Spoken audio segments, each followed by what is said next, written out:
Wow.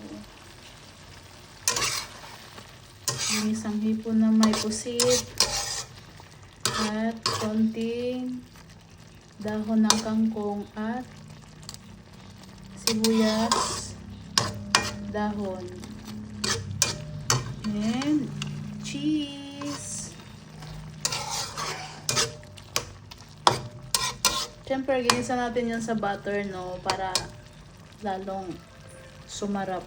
Simple na ulam sa panggabihan, hapunan. Okay, luto na. Tara, kain na tayo. Sarap.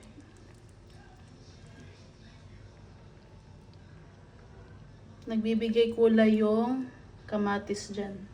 Wala akong ibang nilagay na pang pakulay, kundi kamatis only.